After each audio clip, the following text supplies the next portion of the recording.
अस्सलाम दोस्तों, inside with मौजूद अगर मैं खुश आमदीद। खबर यह है जनाब के 15 साल के बाद नवाज शरीफ साहब ने रुजू कर लिया है चौधरी शुजात हुसैन साहब की तरफ और उन्होंने उनकी रिहाइशगाह यानी चौधरी ज़हूरुल्लाह पैलेस जाकर चौधरी शुजात हुसैन साहब से मुलाकात की है और उनको मुजव्वज़ा इत्तेहाद के अंदर शामिल होने की दावत दी है। खबर यह भी है कि chief justice of Pakistan mister justice Qazi Faez Isa साहब पाकिस्तान की अदालत और पाकिस्तान की सबसे बड़ी अदालत के माथे पर लगे हुए एक कलंक के टीके को मिटाने के लिए सरगर्म हो गए हैं। और खबर यह भी है जनाब के जस्टिस मुज़हर अली अकबर नकवी साहब और मोहतरमा बुशरा बीबी साहिबा सेम पेज पर आ गए हैं और दोनों की तरफ से एक जैसी यानी रिलीफ लेने के लिए दरखास्तें सुप्रीम कोर्ट ऑफ पाकिस्तान और उसके साथ साथ इस्लामाबाद हाई कोर्ट के रूबरू दायर कर दी गई हैं। यह भी एक बहुत ही इंपॉर्टेंट सिचुएशन है और सबसे बढ़कर यह कि तीनों खबरें एक दूसरे के साथ किसी न किसी लेवल के ऊपर हमें जुड़ती हुई नजर आ रही हैं। जैसे ये जो है जस्टिस मुज़हर अली अकबर नकवी साहब का मामला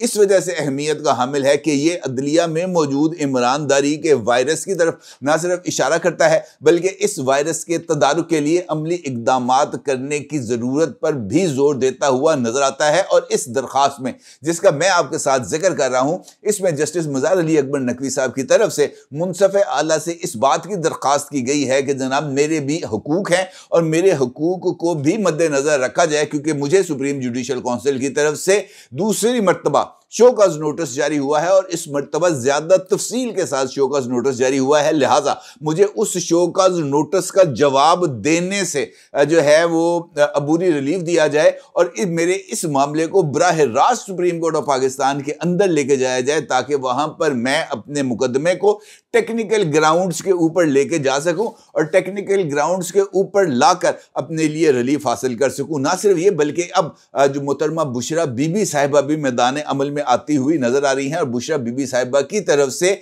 लतीफ खोसा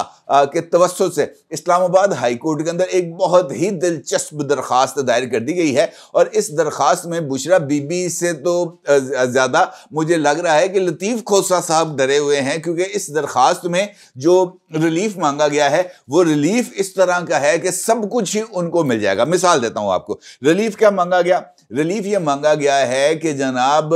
पाकिस्तान के इदारों और पाकिस्तान के तमाम जो लोग हैं उनको इस बात पर रोक दिया जाए कि वो मुझसे मुतल्लिक किसी भी तरह की ऑडियो या वीडियो रिलीज नहीं कर सकेंगे। इस्तदा यह भी की गई है कि इसके ऊपर भी पाबंदी लगा दी जाए कि ऑलरेडी जो चीजें लीक की गई हैं उसमें इजाफा यानी पार्ट 1, पार्ट 2, पार्ट 3 रिलीज नहीं किया जाएगा। उसके साथ साथ इस बात का भी उनकी तरफ से मुतालबा किया गया है कि जब तक इस मुकदमे की समाअत नहीं होती उस वक्त तक मेरे फोन को बग फ्री किया जाए या मेरे फोन पर अगर किसी तरह की कोई सर्विलेंस ऑन है मेरे और मेरे तमाम सराउंडिंग्स के अंदर, खासतौर पर वकला जो इमरान खान साहब का केस लड़ रहे हैं या बुशरा बीबी का केस लड़ रहे हैं, उन तमाम के फोनों को जो है अगर वो किसी ना किसी तरीके से वो सिक्योरिटी की लिस्ट में हैं उनको वहां से हटाया जाए और उनके टेलीफोन्स को डीबग किया जाए। इसका मतलब ये है कि मोहतरमा बुशरा बीबी साहिबा को इस बात का बखूबी अंदाजा है कि वो टेलीफोन के इस्तेमाल में बेहतियाती कर चुकी हैं। उनको इस बात का भी अंदाजा है कि उनकी जो गुफ्तगू का हिस्सा आया है खासतौर पर लतीफ खोसा के साथ होने वाली गुफ्तगू का, जिसके पहले हिस्से में इमरान खान साहब की जो बहनें हैं अलीमा खान और उज़मा खान, इन दोनों के हवाले से बुशरा बीबी लतीफ खोसा के साथ गुफ्तगू करती हुई नजर आ रही हैं। ये दरखास्त इस बात की तरफ इशारा कर रही है कि जनाब अभी भी इस पटारी में बड़े सारे फनियर मौजूद हैं जो बार बार सर निकालने की कोशिश कर रहे हैं और इस मर्तबा लतीफ खोसा के साथ होने वाली गुफ्तगू में शायद कोई ऐसा फनियर है, कोई ऐसा सांप है जो अगर बाहर निकल गया तो उस पर काबू पाना खुद बुशरा बीबी के लिए ही बहुत ज्यादा मुश्किल हो जाएगा। लिहाजा उनकी ये ख्वाहिश है कि जनाब इस फनियर को बाहर नहीं आना चाहिए। लिहाजा वो ना सिर्फ इस फनियर को रोकना चाहती हैं बल्कि वो इस बात की ख्वाहिश भी रखती हैं कि उनके वकील के फोन को भी डीबग कर दिया जाए क्योंकि ये बात होता है कि बुशरा बीबी ने बहुत सारे मामलात के ऊपर गुफ्तगू करनी है और अब चूंकि माहौल गर्म हो गया है और इस माहौल में आने वाले दिनों में मजीद शिद्दत भी आनी है, मजीद तेजी भी आनी है। लिहाजा इस टाइम के अंदर अगर कोई ऐसा वीक पॉइंट पाकिस्तान की इस्टेब्लिशमेंट या बाकी लोगों के हत्थे, ये मीडिया के हत्थे अगर आ गया, उन्होंने तो उधेड़ के रख देना है। लिहाजा ख्वाहिश ये है कि जनाब किसी तरह का कोई वीक पॉइंट सामने ना आ सके, और ख़ास तौर पर इस मौके पर जब खुद बुशरा बीबी को इस बात का अंदाज़ा है कि उनकी अबूरी ज़मानत का फैसला 13 दिसंबर को होना है, और उसके साथ साथ इमरान खान और बुशरा बीबी की मुमकिना तौर पर गिरफ्तारी 13 दिसंबर को होना मुतवक्के है, क्योंकि 13 दिसंबर को ये जो अल-कादर ट्रस्ट केस है, इसमें इमरान खान साहब के रिमांड का मेरा ख्याल है कि खात्मा है, और उसके साथ साथ बुशरा बीबी का जो चल रहा है, ये जो उनकी अबूरी ज़मानत है, इसने भी 13 दिसंबर को ख़त्म होना है, और बुशरा बीबी ने इस मामले के लिए जाना है अडयाला जेल के अंदर। लिहाजा ये मामला भी बहुत ज़्यादा संगीन है। इसका मतलब ये है कि बुशरा बीबी इनफैक्ट ये चाहती हैं कि उससे पहले पहले किसी तरह की कोई सेटलमेंट हो जाए, बिल्कुल वैसे ही जैसे मुज़ार अली अकबर नकवी साहब चाहते हैं।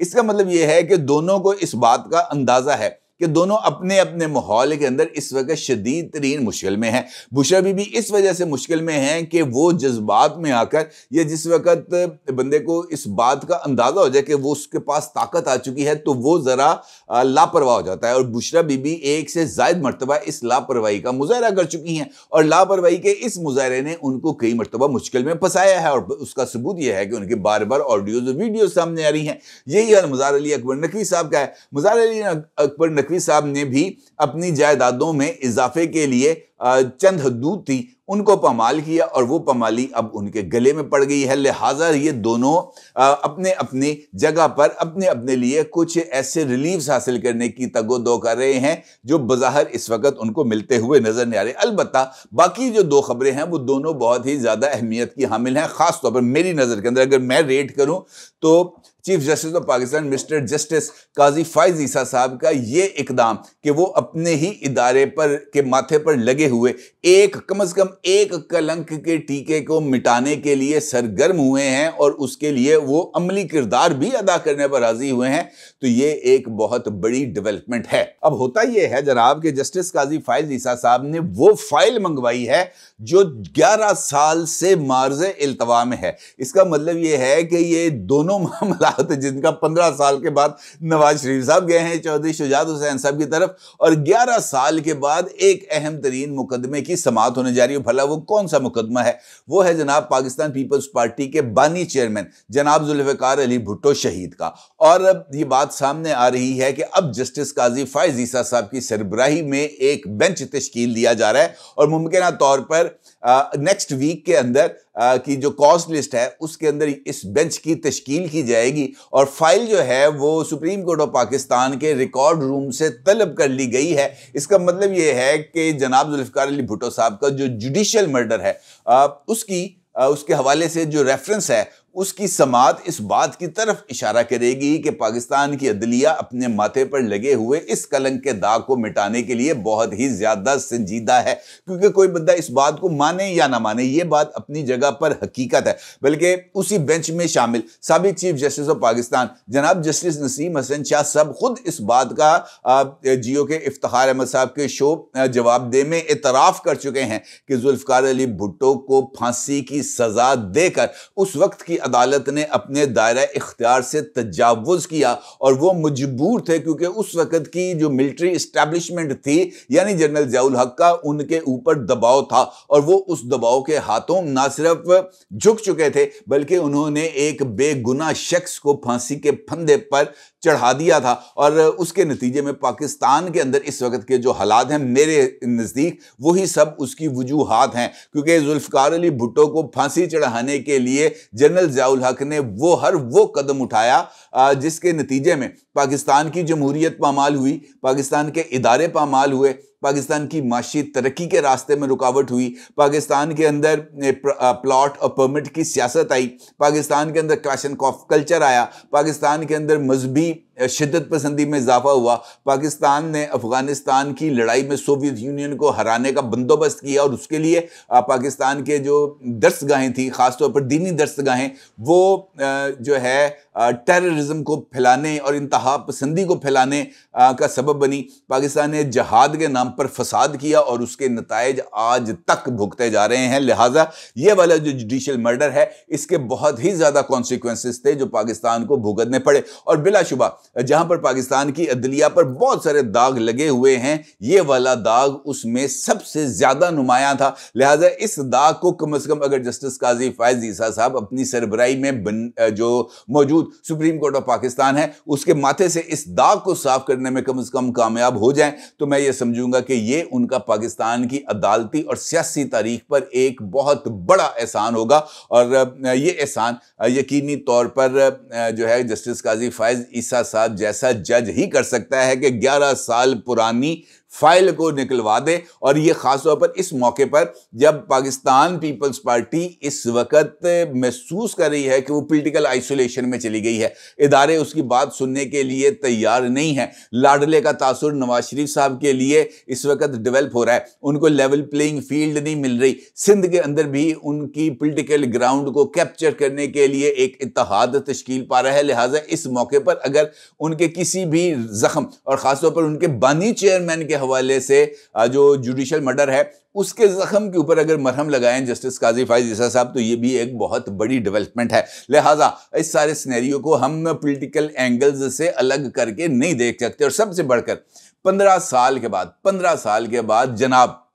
नवाज शरीफ साहब की चौधरी ज़हूर अलाई की रिहाइश गाह पर आना भी एक बहुत बड़ी डेवलपमेंट है। और चौधरी शुजात हुसैन साहब की पिराना साली के बावजूद खड़े होकर जनाब नवाज शरीफ साहब का इस्तकबाल करना, ये इस बात की तरफ इशारा है कि हमारे जो सियासी इख्तलाफात हैं उनको इस हद से आगे नहीं बढ़ना चाहिए जहां पर वो ज़ाती दुश्मनियों में तब्दील हो जाएं। काश इस कल्चर को मज़ीद फ़रोग़ दिया जा सके। ये बात बहुत ही ज़्यादा अहमियत की हामिल है और जो ख़बरें मैंने देखी हैं उसमें ये जुमले बहुत ही ज़्यादा अहमियत के हामिल थे कि नवाज शरीफ साहब और चौधरी शुजात हुसैन साहब की 15 साल बाद होने वाली इस मुलाकात में जहां पर 15 साल पुरानी बातों को दोहराया गया, वहीं पर जो गुफ्तगू थी उसमें बहुत सारे पुराने वाकयात का आदा भी किया गया। और इस ख्वाहिश का इजहार नवाज शरीफ साहब की तरफ से किया गया कि मुस्लिम लीग नून ये चाहती है, उसकी ये ख्वाहिश है कि मुस्लिम लीग काफ के साथ उनका कोई इंतखाबी इत्तेहाद हो, सीट एडजस्टमेंट्स हो,